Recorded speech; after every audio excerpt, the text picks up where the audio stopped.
ये कहानी है अविनाश की, जो छोटे से गांव का एक साधारण सा लड़का था, लेकिन उसकी सोच और उसके सपने साधारण नहीं थे। गांव के लोग उसे पागल समझते थे। कोई कहता ये लड़का सिर्फ बातें बनाता है, तो कोई कहता सपनों से पेट नहीं भरता, मेहनत करनी पड़ती है।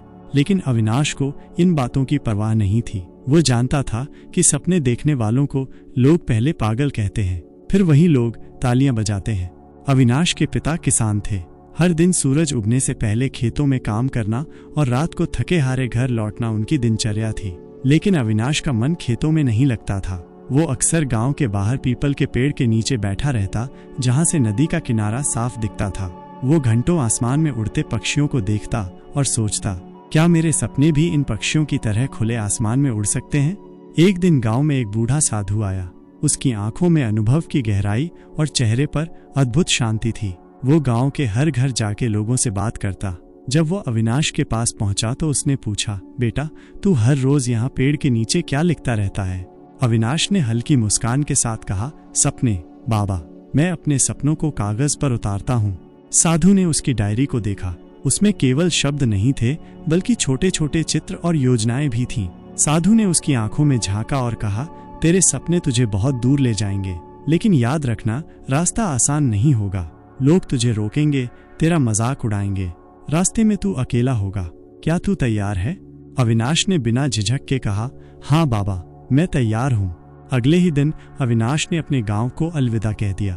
उसकी जेब में सिर्फ 20 रुपए थे और दिल में अनगिनत सपने। गांव छोड़ते समय उसकी माँ ने आंसू भरी आंखों से कहा, बेटा सपने देखना अच्छी बात है, लेकिन ध्यान रखना कि सपने टूटे तो दिल न टूटे। अविनाश ने मुस्कुराते हुए कहा, माँ, सपने टूटने से नहीं, डर से टूटते हैं। मैं डर को अपने पास नहीं आने दूंगा। शहर का रास्ता आसान नहीं था। पैदल चलते हुए उसे कई मुश्किलें आईं। कई बार भूखा सोना पड़ा, कई बार बारिश में भीगते हुए चलना पड़ा।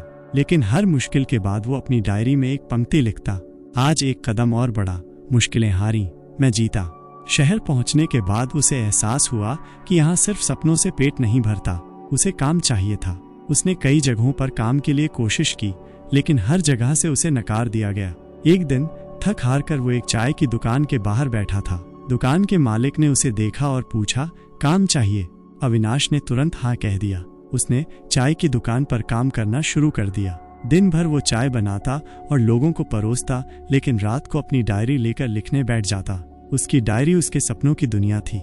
धीरे धीरे उसके लिखे हुए शब्दों ने लोगों का ध्यान खींचना शुरू कर दिया। एक दिन दुकान पर एक ग्राहक आया जिसने उसकी डायरी देखी। उसने कहा, तेरे शब्दों में जादू है, क्या तू इन्हें दुनिया के सामने लाना चाहता है? अविनाश के पास जवाब था, लेकिन उसके पास साधन नहीं थे। वह ग्राहक कौन था? क्या उसने अविनाश की मदद की? और अगर की तो आगे क्या हुआ?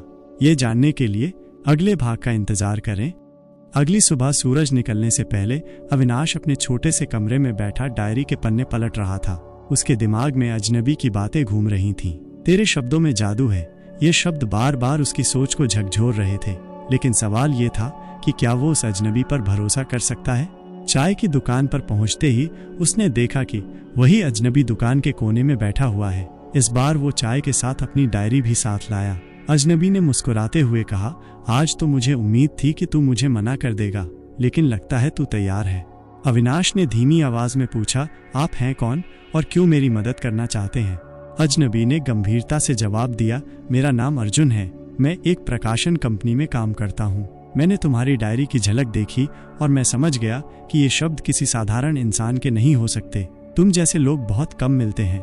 मैं चाहता हूँ कि तुम्हारी ये कहानियाँ दुनिया तक पहुँचे, लेकिन एक शर्त है, मेहनत तुम्हें करनी होगी, मैं सिर्फ रास्ता दिखाऊंगा।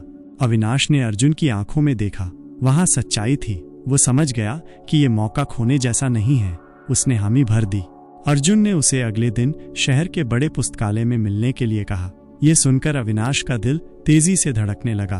उसने अपनी डायरी को कसकर पकड़ा और रात भर जागकर अपने शब्दों को फिर से पढ़ा। अगले दिन पुस्तकालय के अंदर कदम रखते ही अविनाश ने खुद को एक नई दुनिया में पाया।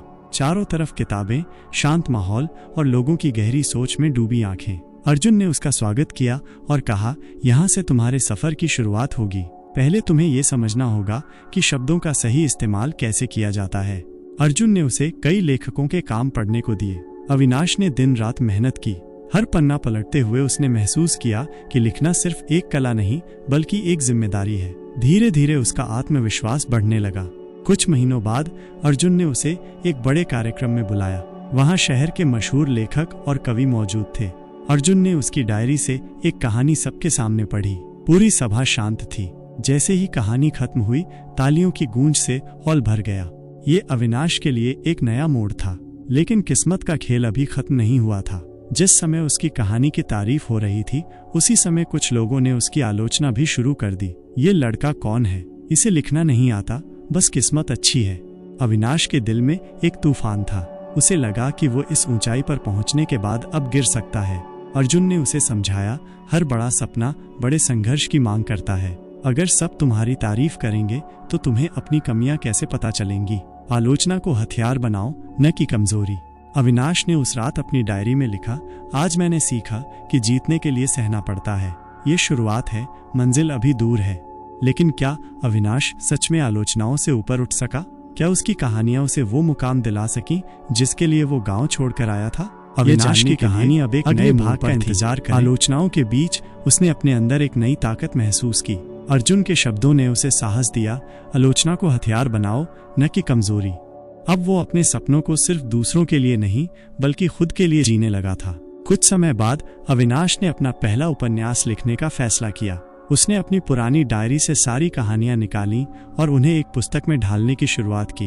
उसकी रचनाओं में वह छुपा हुआ दर्द, संघर्ष और गांव की मासूमियत स्पष्ट रूप से झलकता था। दिन रात की मेहनत के बाद उसने अपनी किताब का पहला ड्राफ्ट पूरा किया। वह अर्जुन के पास गया और उसे पढ़ने को दिया। अर्जुन ने उसे ध्यान से पढ़ा और फिर कहा, ये शुरुआत है, लेकिन इसे और पॉलिश करना होगा। शब्दों का संतुलन और गहरे विचार चाहिए। इस किताब में पहले से ही एक आत्मा है, बस इसे चमकने की जरूरत है। अविनाश ने फिर से अपना काम शुरू किया। उसने अपने शब्दों में और अधिक गहराई और संवेदनशीलता जोड़ने की कोशिश की। कई बार वो रातों को जागकर अपने विचारों को सही रूप में ढालने के लिए संघर्ष करता, लेकिन अब उसे पता था कि यह लड़ाई उसके खुद के लिए है और वो इसे जीतने के लिए हर कड़ी मेहनत करेगा। इसी दौरान एक दिन अर्जुन ने उसे बुलाया और कहा, यह अवसर तुम्हारे जीवन का सबसे बड़ा मौका हो सकता है। मुझे पता चला है कि एक बड़ा प्रकाशन समूह तुम्हारी किताब को प्रकाशित करना चाहता है, लेकिन इसमें एक शर्त है, वे केवल उस किताब को प्रकाशित करेंगे जो पूरी तरह से तैयार और परिपूर्ण हो। ये सुनकर अविनाश को जैसे पूरी दुनिया की जिम्मेदारी उस पर आ पड़ी हो। क्या वो इस मौके को छोड़ देगा या पूरी मेहनत से अपनी किताब को परिपूर्ण बनाएगा? अविनाश ने एक आखिरी बार अपनी किताब को ध्यान से पढ़ा। उसके विचार, उसका अनुभव, उसकी मेहनत, सब कुछ उसमें समाहित था। वह जानता था कि ये उसका पल है। उसने फैसला किया कि वो कोई भी कोना नहीं छोड़ेगा, कोई भी शब्द अधूरा नहीं रहेगा। वो अर्जुन के पास वापस आया और कहा, मैं तैयार हूँ। अर्जुन ने मुस्कुराते हुए कहा, अब तुम्हारी कहानी दुनिया के सामने आएगी। कुछ हफ्तों बाद अविनाश की किताब एक बड़े प्रकाशन समूह द्वारा प्रकाशित हो गई। पहली बार वो अपने सपनों को सच होते देख रहा था। लेकिन क्या ये सफलता अंत थी? क्या अविनाश को अब अपनी मंजिल मिल गई थी या अभी भी कुछ बाकी था? अविनाश की किताब रातों रात चर्चा का विषय बन गई। उसकी कहानी ने लोगों के दिलों को छू लिया। आलोचकों ने उसकी प्रशंसा की, पाठकों ने उसे सराहा। अविनाश एक रात भर में मशहूर हो गया। उसके पास साक्षात्कारों के लिए फोन आने लगे, पत्रकार उसके घर आने लगे। वो अब एक सेलिब्रिटी बन गया था। लेकिन इस सफलता के साथ ही उसके जीवन में कई बदलाव आए। वह अब उसी साधारण जीवन में नहीं रह सकता था। वह महंगे रेस्तरां में जाता, अच्छे कपड़े पहनता और महंगी गाड़ियों में सैर करता। उसके दोस्तों ने भी उससे दूरी बना ली। उन्हें लगता था कि अविनाश अब उनसे ऊपर चला गया है। एक दिन अविनाश एक पुरस्कार समारोह में गया। वहां उसने अपने बचपन के दोस्त को देखा जो अब एक छोटी सी दुकान चलाता था। उसका दोस्त उसे देखकर मुस्कुराया, लेकिन अविनाश ने उसे नजरअंदाज कर दिया। उसे लगा कि उसका दोस्त अब उसके लायक नहीं है। उस रात अविनाश सो नहीं पाया। उसे अपने बचपन के दिन याद आ रहे थे, गांव की मिट्टी की खुशबू, अपने दोस्तों के साथ खेले हुए खेल। उसे एहसास हुआ कि सफलता ने उसे अकेला कर दिया था। उसने अपने सपनों को पूरा किया था, लेकिन क्या उसने अपने जीवन को खो दिया था? अगले दिन अविनाश ने अपने दोस्त से माफी मांगी। उसने महसूस किया कि सच्ची सफलता धन दौलत में नहीं बल्कि खुशियों और रिश्तों में छिपी है। उसने फिर से लिखना शुरू किया, लेकिन इस बार उसने अपने जीवन के अनुभवों को शब्दों में ढालने की कोशिश की। सफलता और असफलता, खुशी और दुख, सब कुछ। क्या अविनाश अपने खोए हुए रिश्तों को दोबारा पा सकेगा? क्या वो सफलता और संतुष्टि के बीच संतुलन बना पाएगा? ये जानने के लिए अगले भाग का इंतजार। एक दिन एक टीवी चैनल पर एक प्रसिद्ध आलोचक ने कहा, अविनाश की किताब में भावनाओं का अतिरेक है। वह खुद को दिखाने के लिए इतना अतिवादी हो गया है कि अब उसका साहित्य सिर्फ दिखावा लगता है। यह सुनकर अविनाश को गहरा आघात लगा। उसकी मेहनत जो वर्षों से उसने अपनी लेखनी में डाली थी, उसे अब आलोचना का सामना करना पड़ रहा था। उसने अर्जुन से इस बारे में बात की। अर्जुन ने कहा, तू कभी भी आलोचना से डरा नहीं था, तो अब क्यों डरने लगा है? आलोचना तो केवल एक आईना है जो हमें हमारी खामियां दिखाता है। यदि तुझमें विश्वास है तो आलोचना सिर्फ एक गूंज होगी और कुछ नहीं। अविनाश ने फिर से खुद को संभाला। उसने महसूस किया कि आलोचना उसे और बेहतर बना सकती है, बशर्ते वो खुद को सही रास्ते पर रखे। उसने एक ठान लिया, जो मैंने शुरू किया है उसे खत्म करने तक रुका नहीं जा सकता। तभी एक और बड़ा अवसर आया। एक फिल्म निर्माता, जो कि अविनाश की किताब के फैन थे, ने उसे संपर्क किया। उन्होंने कहा, तुम्हारी किताब में बहुत गहरी कहानी है, मैं इसे फिल्म बनाने का सोच रहा हूँ, क्या तुम इसके लिए सहमत हो? ये अविनाश के लिए एक सपना सच होने जैसा था। अब वो न केवल लेखक था, बल्कि उसकी कहानी को फिल्म के रूप में दुनिया के सामने लाने का अवसर भी उसे मिल रहा था। उसने तुरंत हाँ कह दी, लेकिन इस नए मोड़ के साथ उसे नई चुनौतियों का सामना भी करना था।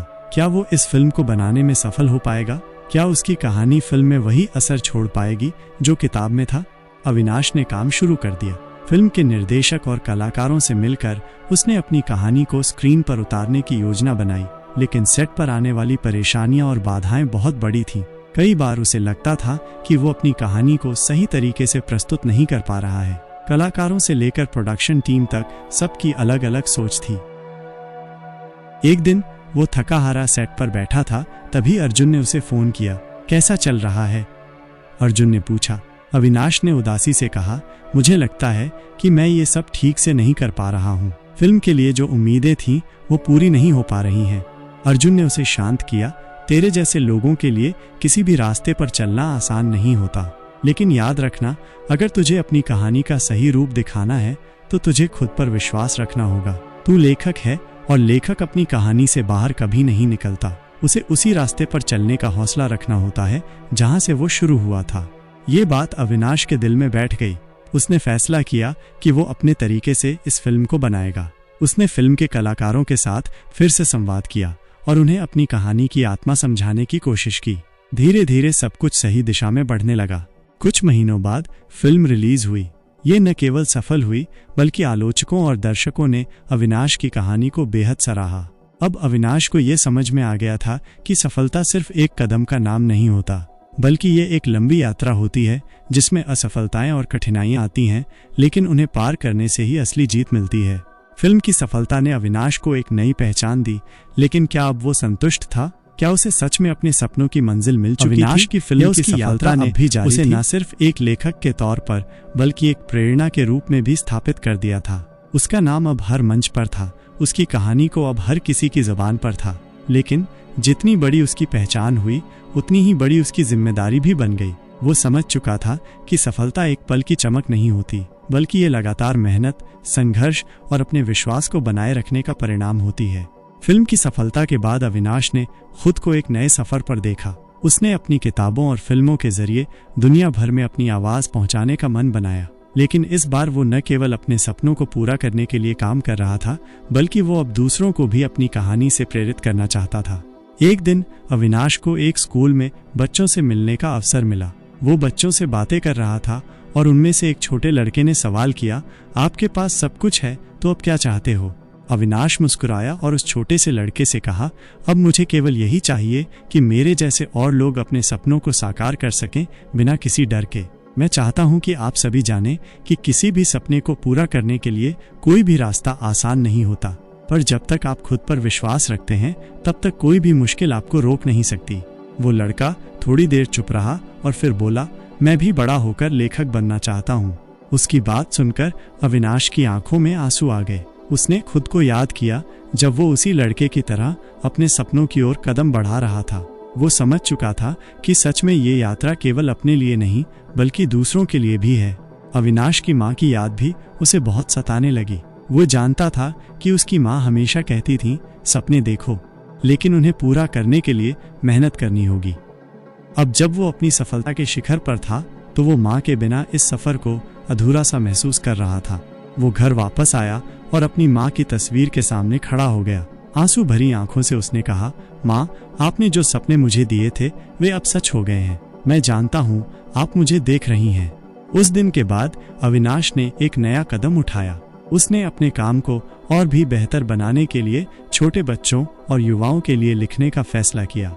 वो खुद को एक और मिशन पर लगा चुका था, हर किसी को अपने सपनों को पूरा करने के लिए प्रेरित करना। अब वो सिर्फ एक लेखक नहीं था, बल्कि एक शिक्षक, एक मार्गदर्शक बन चुका था। उसकी कहानियां न केवल किताबों और फिल्मों तक सीमित थीं, बल्कि वे लोगों के दिलों में बस चुकी थीं। अविनाश ने कभी नहीं सोचा था कि एक छोटे से गांव का लड़का जो कभी चाय की दुकान पर काम करता था, वो एक दिन लाखों लोगों को प्रेरित करेगा। उसकी मेहनत और संघर्ष की कहानी अब लोगों की जिंदगियों का हिस्सा बन चुकी थी। और इस तरह अविनाश ने अपनी यात्रा को पूरा किया, लेकिन वो जानता था कि असली यात्रा तो अब शुरू हुई थी, एक यात्रा जो न केवल उसे बल्कि पूरी दुनिया को बदलने वाली थी। और यहीं पर यह कहानी खत्म होती है। लेकिन क्या ये सिर्फ एक शुरुआत नहीं थी? क्या अविनाश का असली सपना अब पूरा नहीं हुआ?